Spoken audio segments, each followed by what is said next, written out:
Welcome to Science Corner Tutorials. We'll be looking at science concepts in depth.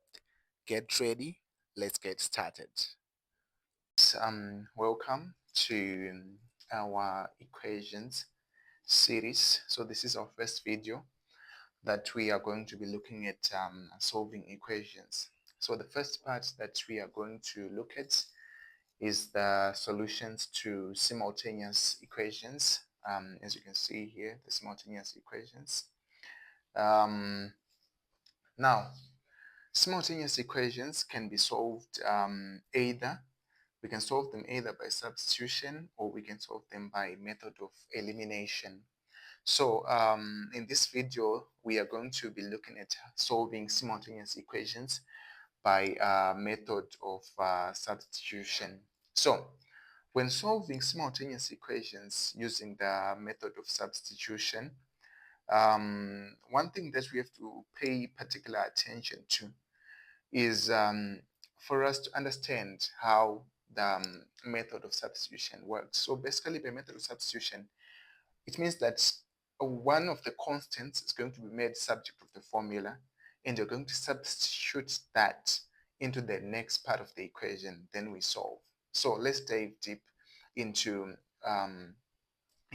demonstrating what I'm trying to say here.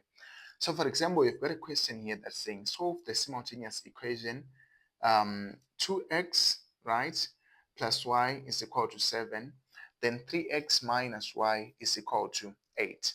So how do we go about solving this equation using the method of substitution? So the very first important step that we're going to look at is that, which is step number 1. We've got to equate our two equations, 2x plus y equal to 7 to say this is our first equation, then 3x minus y equal to 8 to say this is our second equation. So from there, what do we then do next? From there, we then move the second part of the equation where we now substitute. Either we substitute equation 1 into equation 2 or we do it the other way around, right? So if we choose to substitute equation 1 into equation 2, then it means that we have got to make either x or y the subject of the formula so that we can be able to substitute it into equation 2. So how do we make, here we want to make y subject of the formula. So we are going to leave y, right, on its own. Then we're going to take 7, right? I'm going to take 2x to the right-hand side, right? So if we take 2x to the right-hand side, we're going to get y is equal to 7 minus 2x, right? So from there, what then do we do next? So we have made y subject of the formula here. So this is now our rearranged first equation. So from there, what then do we do next? From there, the next step, which is step number 3, is now to substitute wherever there is y, right? Wherever there is y in equation number 2, we're going to substitute that with 7 minus 2x, right? So this is what we have exactly done here to say 3x, which is our equation number 2, minus where there was y here. Where there was y, we've substituted with 7 minus 2x because this is what is equivalent to y. Remember, on the step number 2, we said y is equal to 7 minus 2x. So wherever there is y, we're going to substitute with 7 minus 2x, which is equal to 8. So while we are here, it's very important that I highlight the commonest mistake that students make. So remember that our second equation was saying 3x, right, minus y is equal to 8. So the commonest equation, the commonest problem that, the commonest mistake, that students make is that they will come and say 3x minus 7 minus 2x equal to 8, right? So what we have just done here is that the negative sign here, the negative sign that we have here is only affecting 7. But remember that y is equal to 7 minus 2x as a whole, not 7 only. So it means that every part of y here is supposed to be affected by the negative sign. So whenever you're substituting here, you always ought to put, your brackets, right? So if you do it the first way, to say 3x minus 7 minus 2x equal to 8. So you're going to add x to get x is equal to 15. That is going to be your answer. And this is not the correct way of doing things. This is wrong.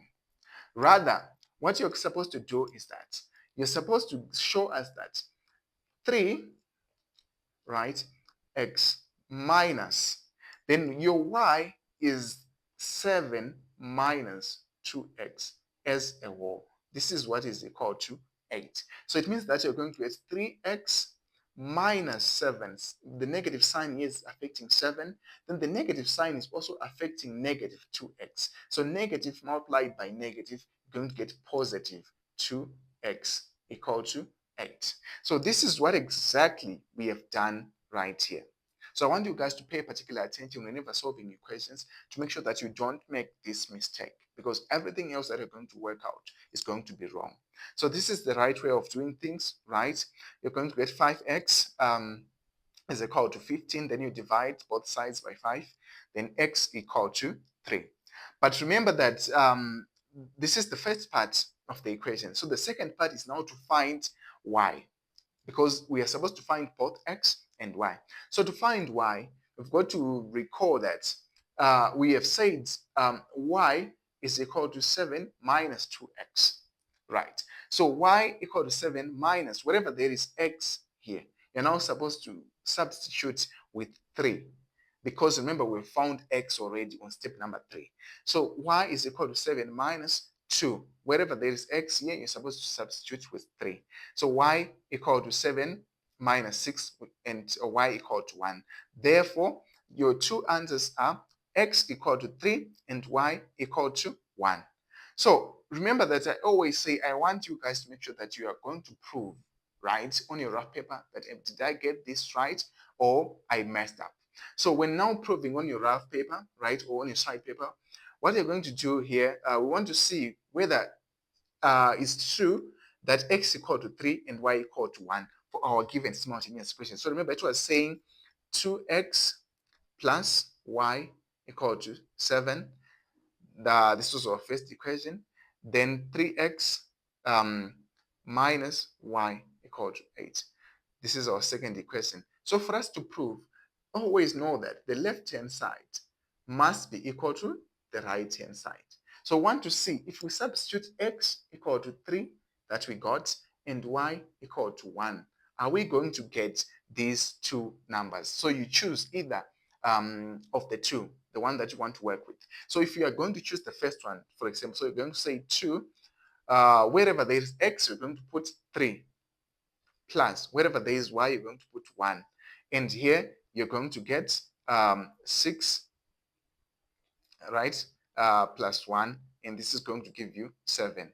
Therefore, you're seeing that it's your left-hand side, right, equal to your right-hand side, because you've managed to get 7 equal to 7. So if you try with the second one, again, it's the same thing. You're going to get 3 multiplied by 3 minus 1, right? So 3 multiplied by 3 going to 9 minus 1, which is going to give you 8. So 8 equal to 8, and your left-hand side is equal to your right-hand side. So this is how you guys are supposed to work out a simultaneous equation using the method of substitution. So in our next video, we are looking at how to solve simultaneous equations using the method of elimination. Thank you.